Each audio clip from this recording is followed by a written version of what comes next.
Hello students, welcome to this session on tools and methods of data collection part 2. Now we will be talking about interview and observation. Interview is one of the most popular method of collecting information in research. It provides information about individuals' feelings, opinions and perceptions. An interview requires good questioning skills and also active participation on the part of the researcher. Now, interview is a process of communication and interaction in which the subjects give the needed information verbally in a face-to-face situation. The interview requires good questioning skills and active participation. It can either be used as a main method of data collection or as a supplementary one in research with other methods. Interviewing is the only suitable method for collecting information from illiterates or who are less educated. So it is used to collect detailed qualitative data from the participants. And these are conducted one-on-one and also focus group interviews in small groups. And it can be done in person or by phone. And it is superior to other data collecting methods because people are more willing to talk than to write. Learning objectives. By the end of the lecture, students will be able to get a basic understanding of the data collection techniques, interview, and observation. Familiarize with the types of interview and types of observation method of data collection to understand interview and observation process and their advantages. Now, these are the methods of data collection, observation, interview, questionnaire, and using database for collecting data. We've already done questionnaire before in the part 1. Interview. Interview is a structured method of data collection in which the researcher interacts directly with the participant to get the desired information related to the subject. It includes conversations, gestures, facial expressions, other nonverbal communication, and also environment of the participants. Once a rapport is established, even confidential information can be obtained from the participants.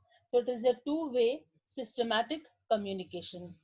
It is a conversation which is initiated by the interviewer for the purpose of obtaining research relevant information from the participants and also focused on the research objectives.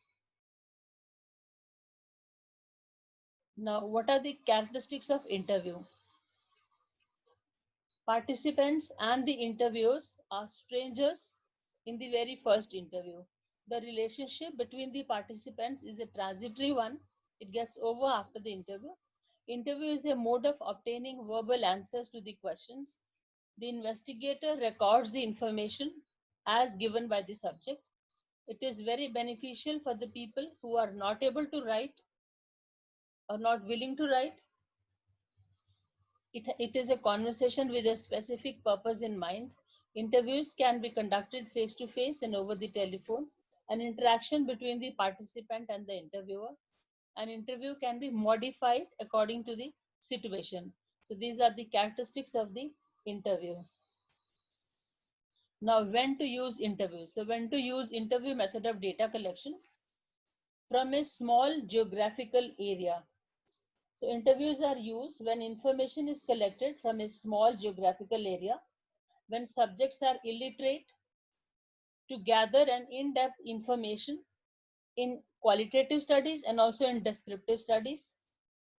When, also in situations where the information is complex and also it has to be collected on in-depth information about highly sensitive issues or problems. To evaluate the programs in situations where programs have to be evaluated, and sometimes high stated subjects also need to be evaluated, so interviews have to be taken. So to evaluate the problems, to solve for day-to-day problems, it is the most appropriate tool for diagnosing health problems, and it is also known as a clinical interview, which explains multi dimensions of the problems. And also sometimes areas which are unexplored can be taken up. Benefits. So what are the benefits or what are the advantages of interview? provides an in-depth and detailed information. So to obtain a detailed and a great deal of information,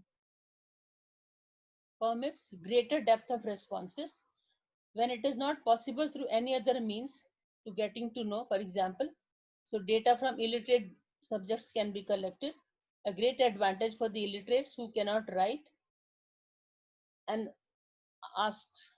Data from illiterate subjects permits greater depth of responses. So more elaborate responses can be taken from the interview than people who would ignore questions, people who like to talk more with an interviewer than write. So questions can be asked at various levels to gather maximum information from the subjects, and it provides higher responses, clarifies misunderstanding. So it can provide clarification on the topic which is under discussion to the subjects, and any misunderstandings can be cleared. Helps to gather supplementary information. For example, to know more about the subjects or participants, about their living conditions or their economic, socioeconomic status. Use of special devices. For example, scoring devices can be used. Some of the visual materials also can be used to improve the quality of interview method of collecting data. Flexible and adaptable. So interview is flexible and it is adaptable to individual situations, and we can exercise the control over the interview. Accuracy can be checked. So dependability of the answers given by the respondents can be checked by the observation. So these are the benefits of interview. Advantages of interview: permits face-to-face contact with the respondents, and cognitive responses and also affective responses can be explored. Has a high response rate as compared to the questionnaire method. It is a quick method, and also detailed information can be taken from about their feelings, their opinions, their viewpoints. It is useful to gain insight about a particular topic. Incomplete answers can be followed up right after the interview, and misunderstandings can be cleared up. It is one of the most appropriate method when you need in-depth information. The respondent's own words verbatim can be recorded. It is more flexible, and also it can be probing questions can be asked. Interviews are not influenced by other people in the group. Disadvantages. So there are some limitations. For example, they are more time consuming, and also they are more resource intensive. It requires well qualified, highly trained interviewers. Data may be affected by the interviewer's biases. Volume of information turns out to be very large, so it is difficult to record and then reduce the data into manageable terms. Impact of interview depends on the skills of the interviewer. There are chances of subjectivity and some chances of recording errors. Accuracy of the data may be affected by the subject's recall error. Many times they're not able to recall, or they wish to please the interviewer. The success of interview depends on the honest and accurate responses given by the participants. Misinterpretation of the nonverbal behavior sometimes. Types of questions which can be posed in an interview: knowledge questions, opinion questions, application questions, analysis questions, and synthesis questions. So knowledge questions, for example, what do you know about the rights of mentally ill patients? So that is a simple knowledge question. If you go further on the opinion, taking their opinion on this particular subject, do you think sensitizing the public about the rights of mentally ill patients will change their attitude towards mentally ill patients? So this we are asking their opinion. These are opinion questions. Application questions: how do you develop a sensitization program about the rights of mentally ill patients to make it more acceptable to the public? So this is the application. So how do you develop a sensitization program to make it more acceptable? Analysis questions: so do you see any relationship between sensitization program about the rights of mentally ill patients and effect on the attitude towards mentally ill patients? So this is analysis questions. Synthesis: what changes would you introduce to develop positive attitude towards them, towards mentally ill patients. So these are the 5 types of questions which can be posed in an interview: knowledge, opinion, application, analysis, and synthesis.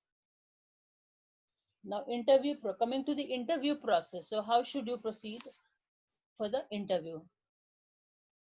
Preliminary arrangements: one, conducting the interview and then closing the interview. These are the 3 main broad categories. So preliminary arrangements will include preparation for the interview, fixing up the appointments, all these issues, conducting the interview, actually conducting the interview, and then closing or wrapping up the interview. So preliminary arrangements for the interview: training the interviewer.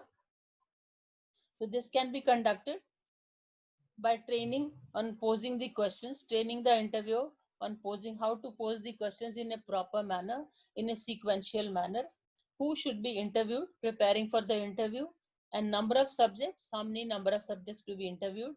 So a plan of interview has to be prepared with a list of the questions. So to establish the reliability and validity of the tool.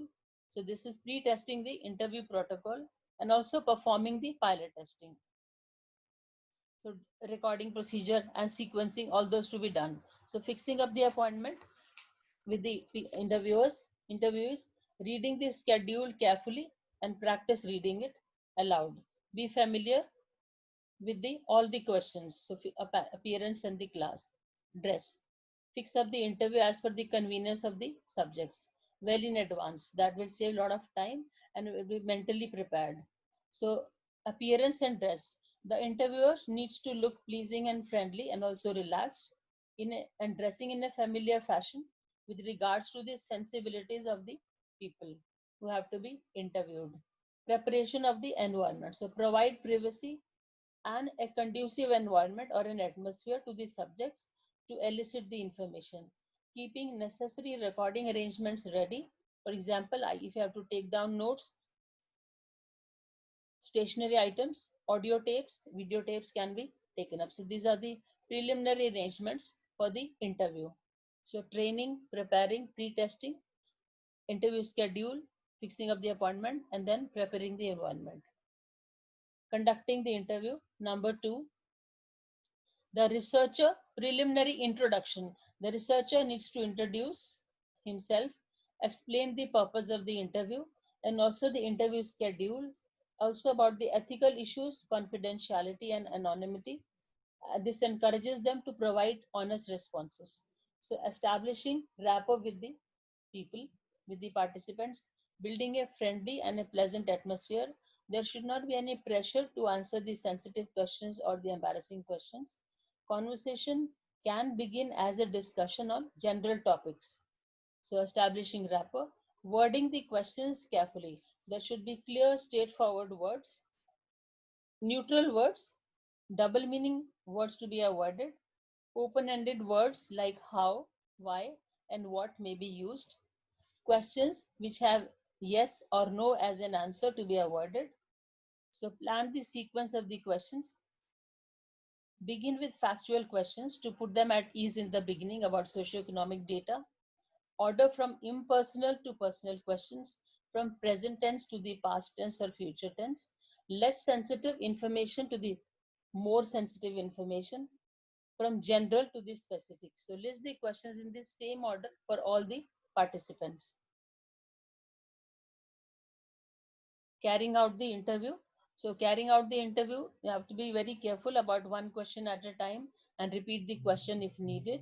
So taking care of all those issues, carefully clarifying the doubts, good communication techniques, and then probing if you need to know more or additional information about that particular topic. So communication skills or techniques are very important to carry out an interview. For example, smiling, nodding, giving appropriate gestures, looking more interested, using silence, all those things can be done. To obtain more information, probing can be done. So probing should be neutral to avoid the biases. Recording the interview. Recording to be done immediately after the interview or during the interview. It can be handwritten notes or it can be audio recording or videotape recording. So this was conducting the interview. So techniques of interview: preparation for the interview, conducting the interview, and then recording. Tips for conducting the interview: opening of the interview, introduce yourself, state the purpose of the interview, address any issues raised by the participants right in the beginning. If they have any doubts or if they are not clear about the subject, explaining about the confidentiality and anonymity, and also about the informed consent to be explained to them.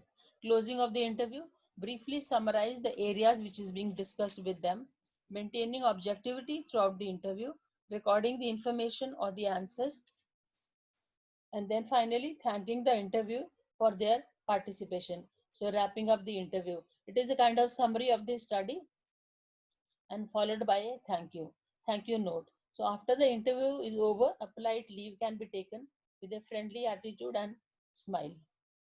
This was about the tips for the conducting interview. To get effective responses, ask one question at a time. Repeat the question if it is needed. Make sure that the participants understand the questions clearly. Always listen carefully and observe non-verbal behavior, their facial expressions, their gestures, pauses, silence. Provide adequate time for them to prepare the response, for them to give the answer to respond. Probe for answering questions. Avoid negative questions. Be a neutral person. Record or take down the notes of the answers of the interview. Do not show any signs of surprise or shock or anger if you feel so after listening to their comments. Do not hurry up the interview. This is to get the effective responses. Types. Coming to the types of interview. So before this, recording is mandatory to record the responses. So either a tape recorder and shorthand also can be used to record the information. Types of interview. Interviews can be highly structured or they can be loosely structured depending on the type of information which is needed. And type of questions also can be closed-ended, open-ended, or also they can be probing questions. So these are the 6 types of interviews: structured interview, semi-structured interview, unstructured interview, in-depth interview, telephonic interview, and focused group interview, also known as focus group discussion.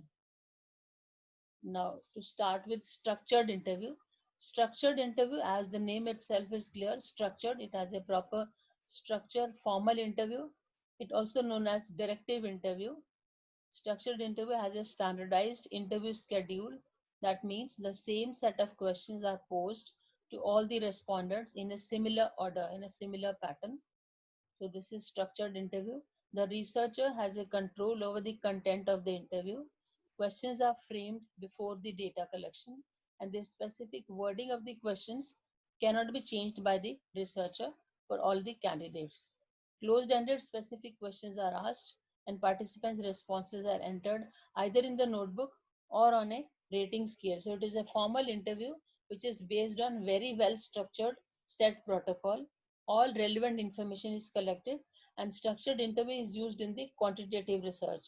It is a very economical method of collecting the data because researcher cannot make any changes in the content or in the wording or in the order of questions being asked. Advantages and disadvantages. So structured interview is a very quick method and easy to administer. Data from one interview can be compared to the another. It is a formalized method and there are limited set of questions. They increase the reliability and credibility of the research data. There is a focused attention on the questions, avoids irrelevant questions, and it is time-consuming conversations. It is a powerful form of collecting data. Structured interview. Coding and analysis becomes very easy in structured interview. Disadvantages: limited participant responses, so there's very little time to maintain the rapport. Scope for exploration of further information is much limited. Time consuming. No spontaneity of natural conversation. Experts are needed for designing the questionnaires. Investigators' biases may influence the interview process. So structured interview advantages and disadvantages. Number 2, Semi-structured interview. So semi-structured interview, it is a flexible interview schedule which has predetermined topics. It is an informal list asked in different manner from different participants. And additional information can also be asked in semi-structured interview. Researcher has the control and direction of the interview. Semi-structured interviews are recorded using tape recorder. Notes also can be jotted on by notes taker. Development is essential and new questions also can come up during the interview process. All questions are not designed and framed ahead of time because new questions can come up in between the interview. It requires a very thoughtful planning and comprehensive analysis becomes easier. So this is semi-structured interview, advantages and disadvantages. So semi-structured interview provides reliable and comparable qualitative data. It allows subjects more freedom to express their views as compared to the structured interview, and sensitive issues can also be discussed. Questions can be framed in advance, they can be prepared so that the researcher feels competent. It encourages two-way communication, provides reasons for the answers, that why they give this particular answer, the reason behind this answer. Disadvantages, it requires highly qualified, well-trained interviewers. It is costly, time-consuming, and resource-intensive. Preparation must be very carefully planned not to make questions as leading ones. Analysis of data can be a problem because there will be more data in this. So this is semi-structured interview, advantages and disadvantages. Now coming to the third category, that is unstructured interview. It is also known as non-directive interview as it is more informal, also known as non-standardized interviews. Unstructured interview has a list of topics rather than predefined questions. So only the topics are listed on, not the questions. It is more flexible and free-flowing. It explores an in-depth information from the participants and they are least directive. They consume more time and they are difficult to manage. They are used more frequently in qualitative research studies. They encourage to talk freely with a minimum of prompting. And they also allow responses based on an interview's responses and proceed like a friendly, non-threatening conversation. So it is more like a conversation than an interview. So this was unstructured interview. So what are the advantages and disadvantages? Advantages, it explores information in an unrestricted manner, suitable for sensitive topics, for example, drug addiction, divorce, marital discord, social discrimination. It is more flexible, more comfortable as compared to the structured or semi-structured interview. It is very practical and interactive method. It breaks the communication gap.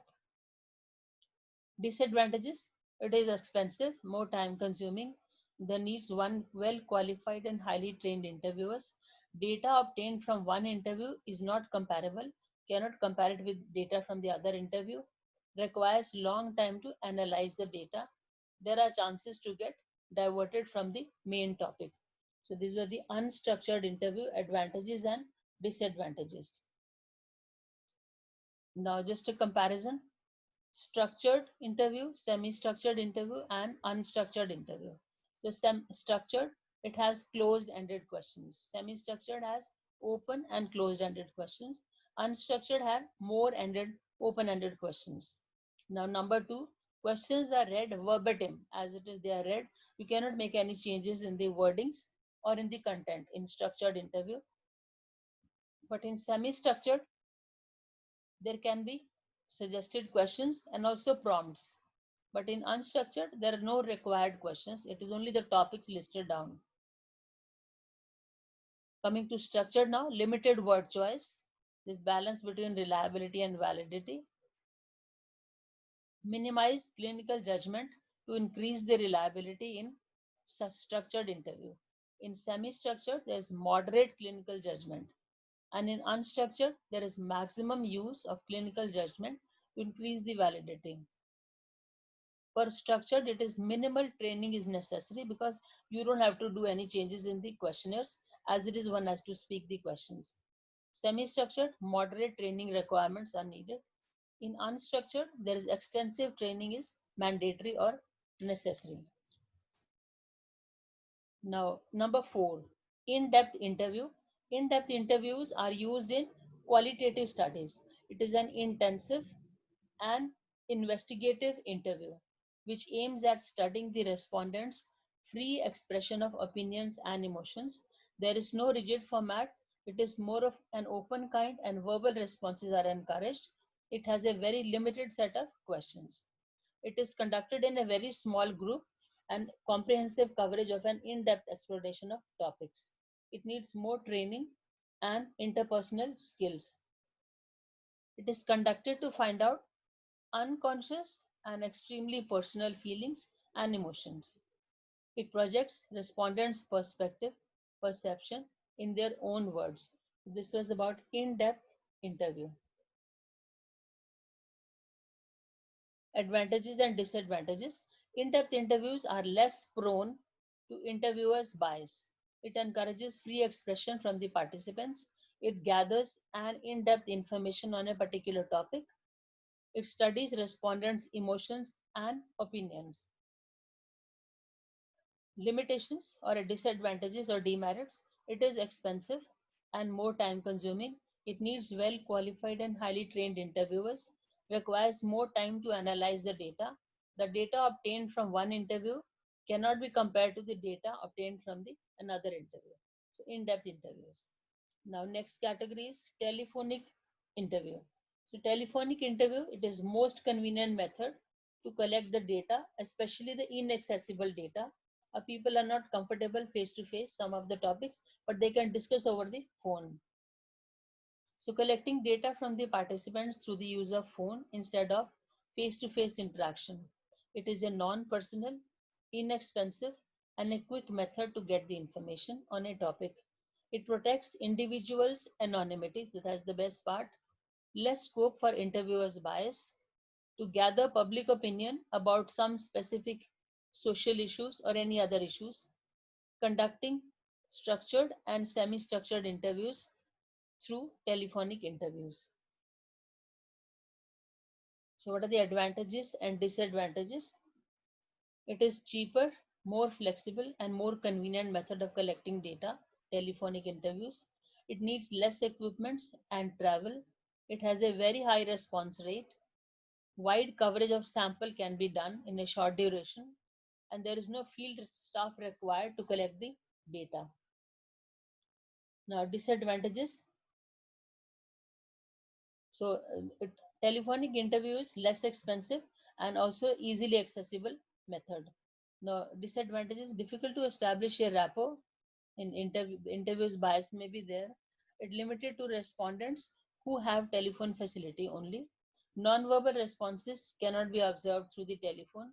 It is unable to detect detailed information through the telephone. So this was the telephonic interview. Now, focused group discussion or focused group interview, FGD or FGI. An in-depth qualitative interview technique which is used with a small group of people between 6 to 12 people. They are selected to represent a target audience. Focused group discussion or focused group interview. It is a kind of group discussion which is organized to generate collective views of all the participants, and the moderator or the facilitator or the researcher or the investigator, they guide the discussion or they monitor discussion, and also they record the discussion on the topic.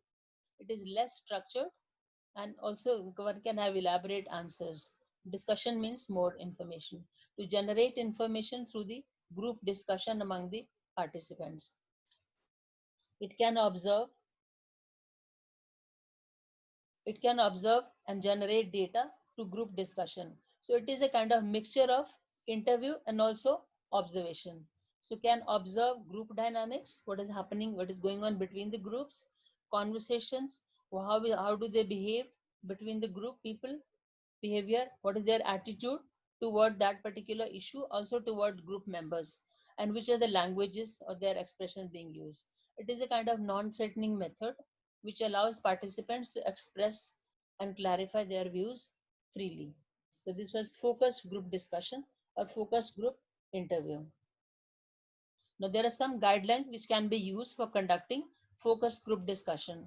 Prepare the focus group discussion guide, that what is the purpose of the discussion and how much will be the duration, 1 hour, 45 minutes or 1.5 hours, and what will be the probes which will be used by the researcher. Ensure the logistical arrangements. For example, in sending invitation to the participants, first of selecting participants, sending invitations, arranging for their transport, seating arrangements, recording the interviews, and then giving them some refreshments during the discussion period. Facilitator should have an open mind and also active listening skills. Keep up to the time frame. All participants to actively contribute in the discussion. So that is the moderator's role, that there's no shy member or passive member. Avoid leading questions or also yes or no type of questions, because that will not lead to any discussion.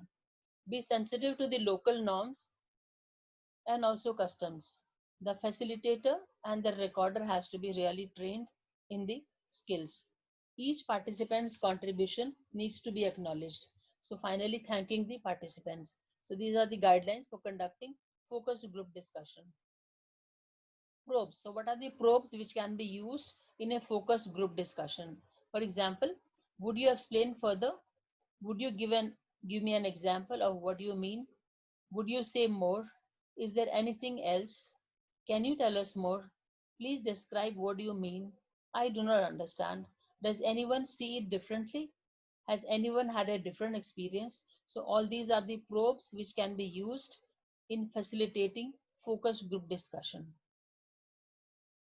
So when to use focused group discussion and when not to use a focus group discussion. It should be used to generate information on collective views and their meanings, to provide an in-depth and insight to a particular issue, to generate a rich understanding of the participants' experiences, to clarify some issues, to extend or challenge the data collected through other methods of data collection. So that means it can be done after the questionnaire process or also the interview or the observation.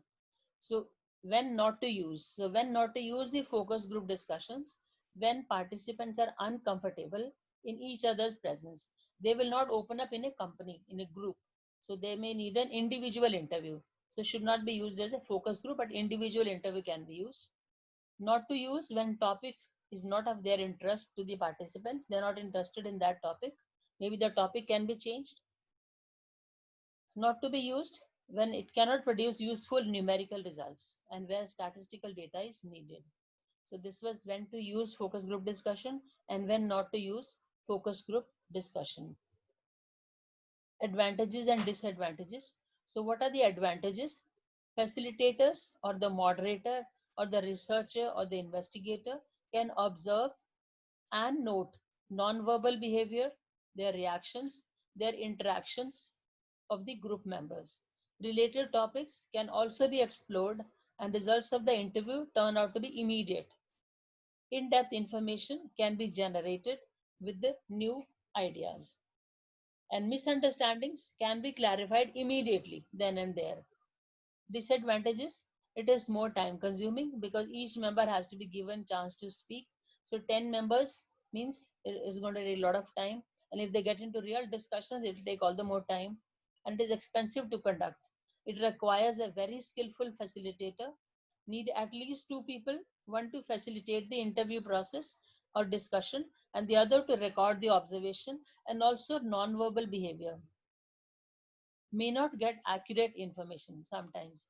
Recording may inhibit expression because they know they are being recorded, so they might not express freely their views. Now, this is difference between the questionnaire, which we have done in part 1, and the interview. So what is the difference between questionnaire and the interview? Questionnaire series of written questions with answers. An interview has a set of questions to be asked to the subjects. Questionnaire has instructions to the answer, but there is no further assistance beyond those instructions. In interview schedule, The schedule is filled by the data collector and clarification is provided. Questionnaire is an economical method, the cost of printing and only dispatching. But interview schedule turns out to be very expensive because you need to hire data collectors and also train them and then prepare the interview schedules. And they need a place for that. Questionnaires are used when respondents are literate, they're able to follow and understand the questions, and then they are cooperative or willing to answer.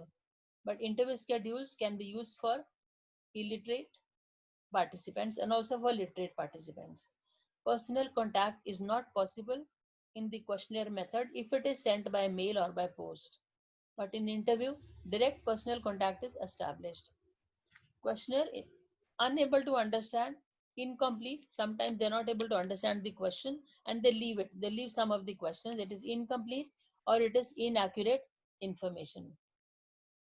For in interview schedule, the data collector comprehension difficulties can be resolved immediately because he is present at that moment. Quality and physical appearance. There is a high response rate for the questionnaires. Honesty and competency of data collectors depends on the complete information. That depends on their skills, how they can take out data from the participants. Non-response is very high because most of the people will not answer all the questions. But in interviews, schedule non-response is low and schedule is filled by the data collectors. So these were the differences between questionnaire method of data collection and interview method of data collection. Now coming to the important part, that is qualities of an interviewer. So what all qualities should an interviewer have? The interviewer needs to be cheerful, pleasant, and should have active listening skills, good observation skills, should have a good sense of humor, able to control the group, and should have good interpersonal skills. Listening attentively, should have adequate knowledge, training, and experience about their job, also to conduct an interview effectively and efficiently, because good interviewers are attentive listeners and it helps to make a better evaluation. And one needs to have good emotional quotient also. So appropriate questioning techniques, ability to get the maximum responses, good emotional quotient, good emotional maturity, stable personality, and needs to be an extrovert. Should be conversational, should be frank enough and friendly, and react to the participants' comments, not reacting to the participants' comments. So should have accuracy and objectivity. It is an efficient way of recording the information. They should be accurate and they should be objective. So they need to be multi-talented, the interviewers. Also multitaskers. Preparation of data collection material. So selecting the method of collecting data, whether it is questionnaire method or it is an interview schedule or it is an observation technique, depending on the research approach and the variables. To safeguard the rights, safety, dignity, and well-being of the participants, obtaining permission from the authorities and also ethical clearance from the institutional ethical committee, deciding on the nature of the setting, proximity, number of settings. If there is a more geographical area involved, the number of settings. If large sample, time schedule for all more settings. Questionnaire, direct distribution, or it has to be sent through mail. In experimental studies, what will be the intervention, what will be the duration of intervention, and who will be the person providing intervention to be specified clearly in data collection material, the data collection plan. Data collection procedure. The data collection procedure to be prepared or plan to be prepared to facilitate the consistency in data collection. It needs a systematic approach, training, selecting the data collectors, training the data collectors, then monitoring for the completeness and accuracy of data, because quality of data collected is the basis for validity of the study findings. Training on how to ask the questions in an interview, how to observe the variables, and then how to record the participants' responses, all to be done. Early data collection efforts, right in the beginning when you are starting, early data collection efforts, they need to be closely supervised to ensure the compliance with the procedures. And then one becomes used to later, in the later part of the data collection. Collected data should be recorded in computers for each subject. Now coming to the second part of the session, that is observation. Observation as a method of data collection by using sense organs. Now, what is observation? Observation in research deals with systematic selection, observation, and then recording of physical characteristics, behaviors, events, and settings relevant to the problem. So data can be observed through senses with or without mechanical devices. It is a deliberate process of concentration. One needs to concentrate to observe and also pay attention simultaneously on the particular subject that one wants to investigate. Information is recorded through direct observation. Observations can be overt, that means one knows about it, or covert. Covert means they do not know about it. It has three main processes: observation, one, sensation, two, attention, and three, perception. So sensation is through the sense organs. One needs to be fully alert. Sense organs to be functioning efficiently and effectively. Attention is a matter of just commitment and willpower. They need to be committed. Perception, it is just perceiving, so it is interpretation of the sensory reports given by the sense organs. So this is about observation. So observation is a technique for collecting the data or acquiring information through the activities which can be observed. It can be direct observation or it can be indirect observation. So observation is a two-part process. One, who is observing, and two, the other person who is being observed. So direct observation is when interactions, processes, or behaviors can be watched as they occur. It is directly observing those behaviors. Information on skills, particular skills, behaviors, verbal communication, non-verbal communication, and characteristics can be collected by directly observing them. Indirect observation is when the results of interactions or processes or behaviors are watched.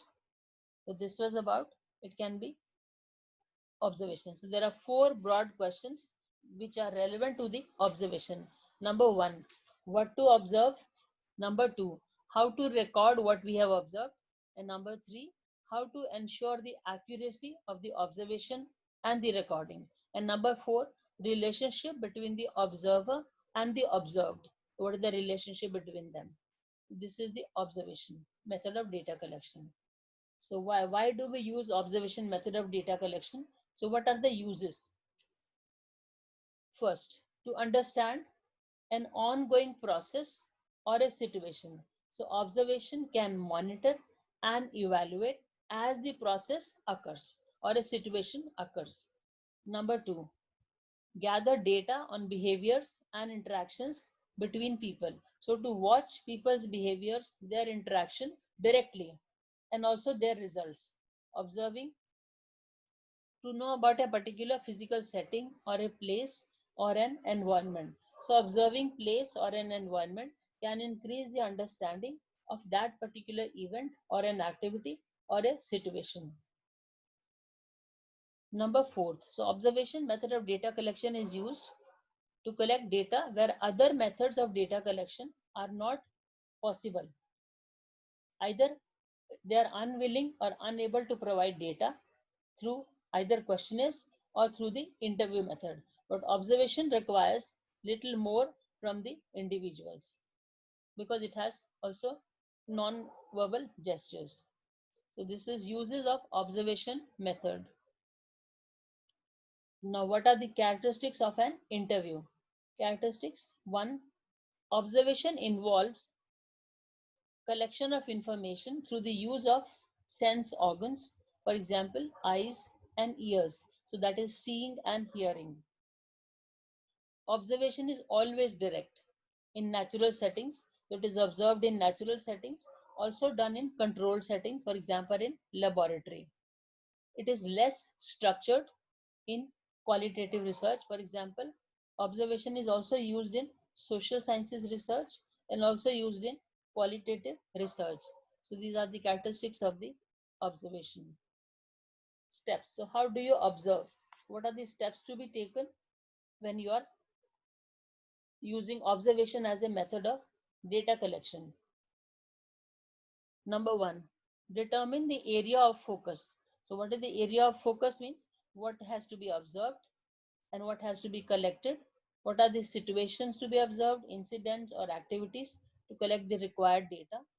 For example, if we take to observe the infants during bath. So when they are given baby bath, infants, to observe the infants during baby bath, and their behavior needs to be observed. For example, sudden movements which they make during either massage or during soap, putting them soap or washing, splashing water, sudden movements, or facial grimaces, what they make, either they feel cold or what are the facial expressions, or grasping movements through the fingers, the hands.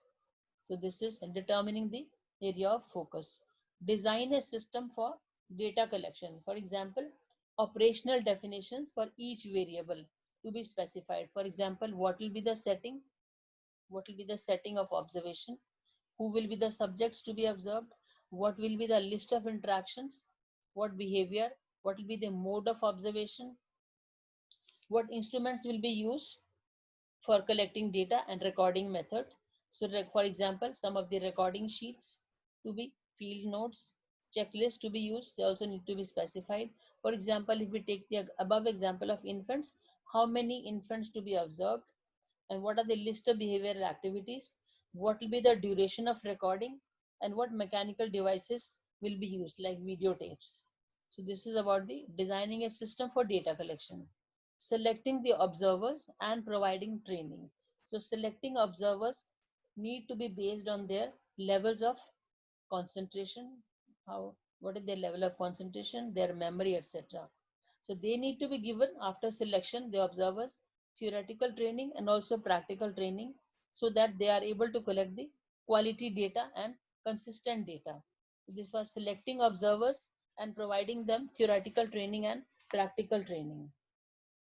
Implement the observation process. So researchers should schedule the observations and ensure functioning of mechanical devices, must cover an adequate number of representative case samples, and they need to be recorded accurately. So this was the steps in the observation process. Planning for an observation. So when you plan for an observation as a method of data collection, so what all should you be doing? For example, need to take care of these following aspects. What to be observed, who is going to observe, who will be observed, when will the observation take place, where will it take place, what will be the setting or location, and how will it be done or what methods will be used. So for example, what? So to assess the induction training or intravenous injection, to observe the intravenous injection skills in the participants. So you will be observing some of the participants who will be giving intravenous injection.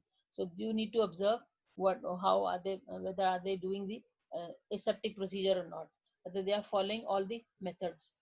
Who? So who will be they be giving the injection? Whether it is to observe the patients or elderly, under 5 children, males or females. So when the researcher will decide the time when the participants need to be observed.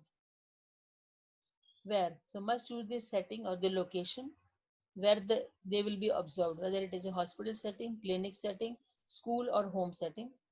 How? So what will be the method of observation? It will be a direct method or an indirect method. What will be the tools for the observation? Whether it will be a checklist, they have to be made before that, or it will be recording sheets.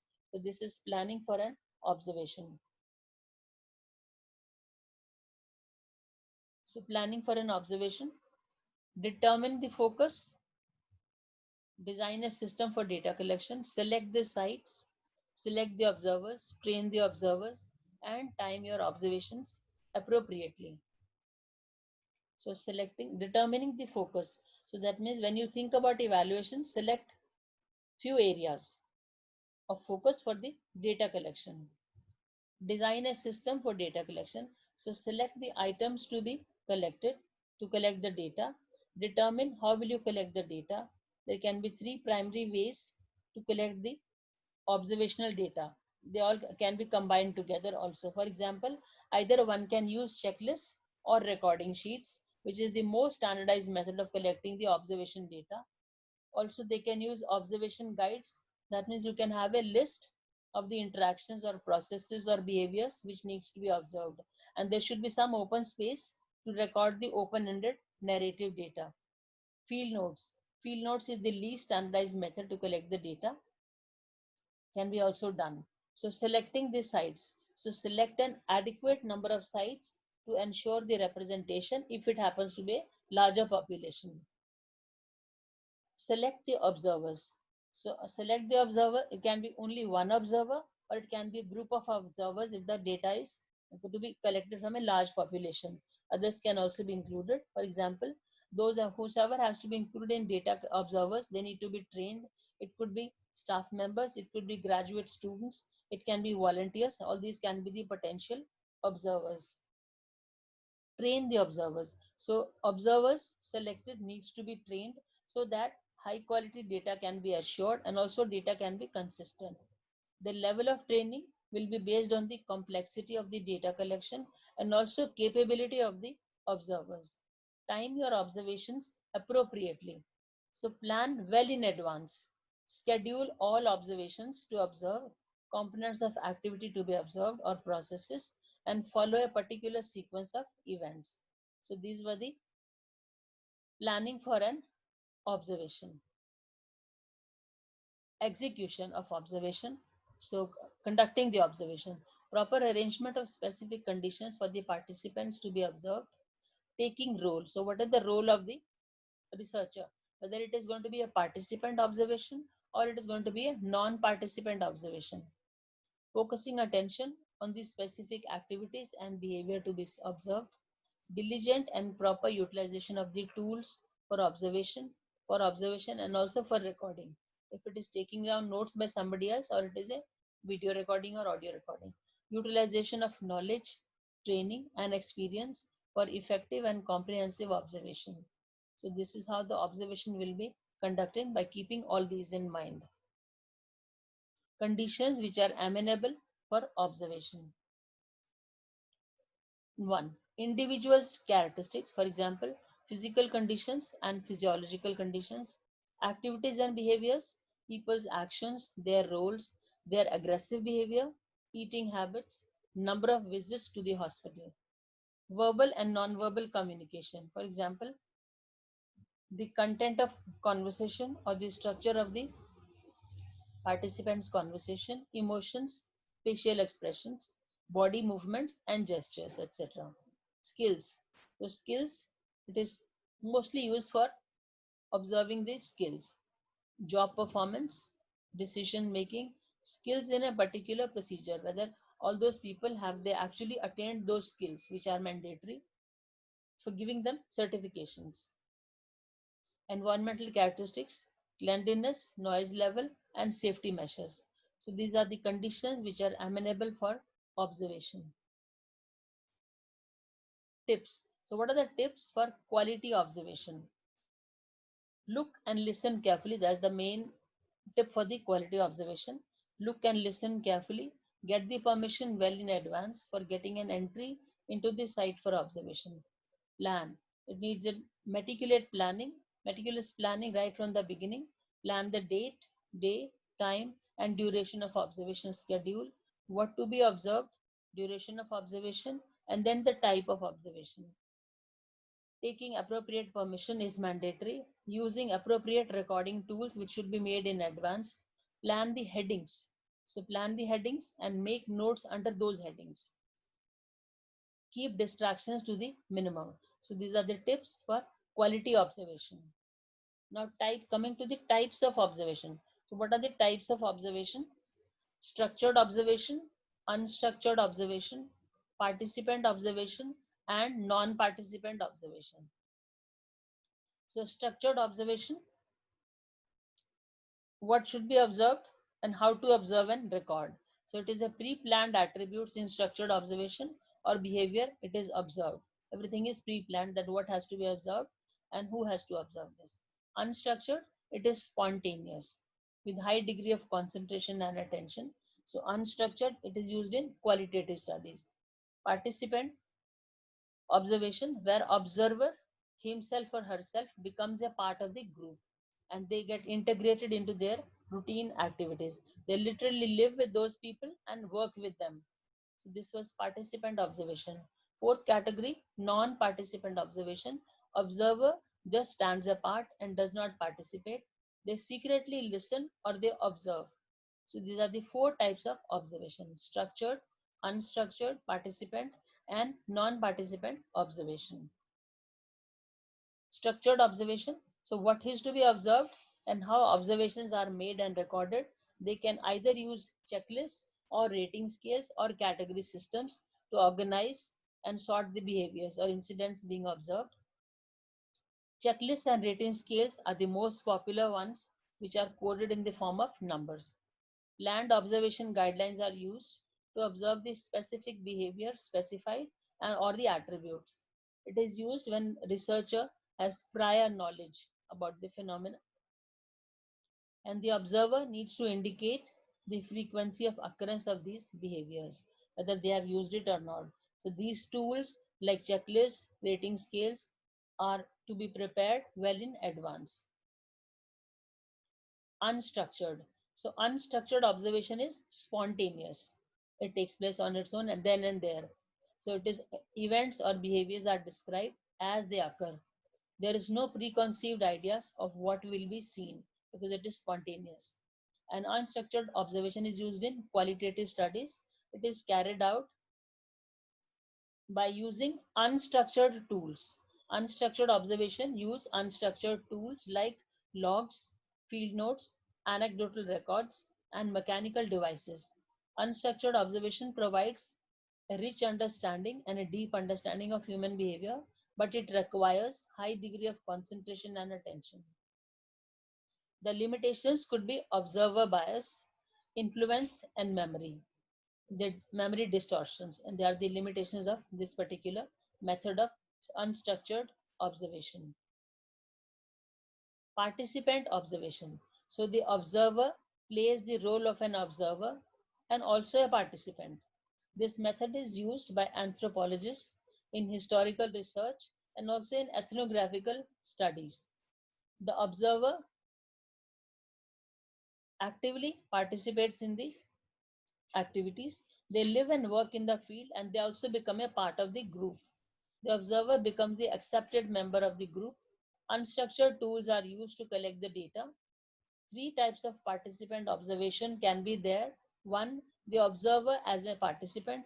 Two, participant as a observer, which is also known as non-concealed observation. Complete participant, also known as concealed observation. So this is about the participant observation.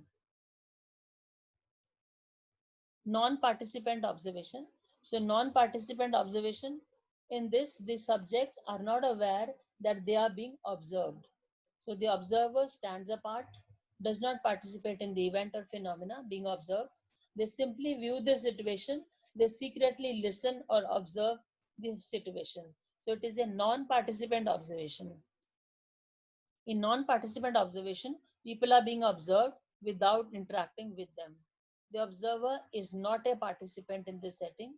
This method is used by the psychologists to study children, their problems, their behavioral problems, and also used in animal studies. But there are ethical problems in non-participant observation because due to observation of people without taking their consent, without their consent, because they are not aware that they are being observed. Advantages. So what are the benefits or advantages of observation? Directness is the main feature of observation method to study the human behavior and interactions, and it allows a view of complete situation, full sequence of events. It is one of the simplest and an universal method of data collection, observation. All the observed data can be utilized and there's greater accuracy. Recording devices like tape recorders, cameras also can be used Assistants' help also can be taken to carry out the observation, but they need to be trained for that. Provides an opportunity to recognize some of the unexpected outcomes which come up. It is conducted in natural, unstructured, and flexible settings. So these are the advantages of observation as a method of data collection. Disadvantages or the limitations. Observation, first of all, it is an expensive method because observation and interpretation is a challenging task and also a demanding task, which requires full attention and concentration on the part of the observer. And sometimes there can be faulty perception on the part of the observers. It is time consuming and expensive as compared to the other data collection methods, and it is difficult to get permission for entry into the site, and it is most susceptible to the observer's bias. It is not applicable for investigation which involves large social settings, cannot be observed. Data obtained is vulnerable to distortions. Communication distortions can occur. It is susceptible to Hawthorne effect. That means people perform better when they know that they are being observed. So these are the disadvantages or demerits of observations. Tools used for structured observation. So when we use structured observation, what are the tools which can be used? Rating scales and checklists. So rating scales and checklists are the most commonly used tools for structured observation. Rating. So what are rating scales? Rating scales are a tool to assess or rate. Rating means to rate, to give a particular rate to the performance of a task, to a skill level, or to the quality of a trait or an attribute of the participant. And it is based on predetermined criteria. It indicates the level of accomplishment. The number of markings on the rating scale can be in odd numbers, 3, 3 point, 5 point, or 7 points. Checklists. So checklists are a tool to recognize the presence or absence of behavior, conceptual knowledge, or performance of skills. So either that skill or behavior is present or it is absent. So one just has to put a tick mark in that particular column, present or absent. It has a list of items or a questions which are evaluated by the researcher related to that particular topic. The researcher observes, verifies, and marks when the subject demonstrates them, whether he performed it or not, yes or no, or whether it is present or absent. So these are the tools for structured observation, rating scales and checklists. Tools which are used for unstructured observation. So unstructured observation uses unstructured tools. For example, logs, field notes, anecdotal records, and mechanical devices. Logs is just a record of events and a conversation which is being maintained, logbook. Field notes. So field notes are a means to document the continuous observation of the participant's behavior, location, or an event for a particular period of time or a particular length of time. The observer records the factual data, describes the setting, participants' behavior, their actions, their conversations, and also his own, the researcher's own thoughts and ideas. So they all come under field notes. Anecdotes, or also known as anecdotal records, it is a written record of a directly observed incident, which is typically short, concise, and non-judgmental. Just about a paragraph. Anecdotal record or incident record, which is maintained by the area where it took place, the date and the time and the time, place, everything. Mechanical devices, cameras, tape recorders, videotapes, microscopes, one-way mirrors, and closed circuit television. So all these are tools which are used for unstructured observation. Now, qualities of an observer. So observer needs to have huge skill sets which are required, needs to be multi-talented and also multitaskers. So need to have a good combination of all types of skills. Awareness about study participants, attributes to be observed, behaviors to be observed, adequate training and previous experience of conducting the observation, ability to observe and record many attributes at a time, so multitasking, ability to get along with the participants, should have active listening skills, should be an alert person and also good perceptual skills, flexibility, should be flexible, have good emotional quotient, and also should have efficient sense organs, should be able to discriminate that what should be observed, what should not be observed, what should be left out, should be a quick decision maker, what is relevant and what is not relevant, should have a good eyesight and have good writing skills. So these are the mandatory qualities of an observer. Recording and interpretation of the observation. So after you conduct the observation, it has to be recorded, and then interpretation also has to be done. Recording can take place simultaneously with a focus on a specific behavior, or it can be done soon after the observation gets over. Careful and objective observation and recording of relevant data only is of paramount importance. Always use separate tools such as video recording, audio recording, cameras. They allow high degree of accuracy and of facts and behaviors.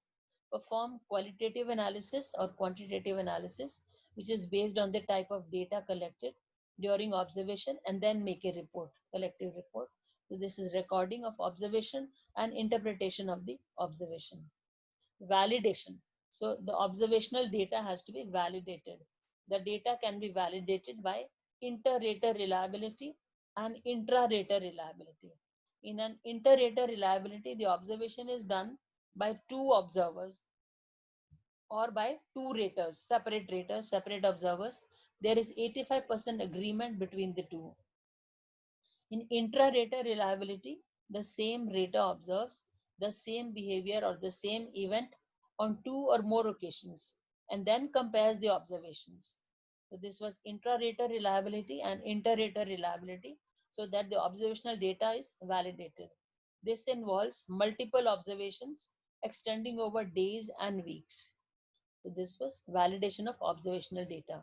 Now critiquing, evaluating data collection methods, critiquing data collection methods, accuracy and completeness of data collection, whether the data collected is accurate and complete, compatibility with educational level, values and beliefs, cost effectiveness and speed in data collection procedure. Is it cost effective or is it expensive? In accordance with the purpose of the study, time frame and resources available. Is the data collection method complete in all aspects? Are the data collection methods thoroughly described in the study? Was an appropriate method used to measure the variables? Had the instrument been tested for validity and reliability? Are the instruments described in details? Were the items and directions for completing the items clear to the participants? So this is critiquing data collection methods. Conclusion. So to conclude, interview is one of the most popular method of data collection. Careful planning is mandatory to carry out the interview. Developing rapport is vital in the interview process. Interviews are useful to obtain information about people's feelings, opinions, and perceptions. Observation is an important method of collecting data by using the eyes and ears more than the mouth. Information about behavior, activities, skills, verbal and non-verbal communication can be collected by direct observation. So this was all about data collection methods. Thank you, students.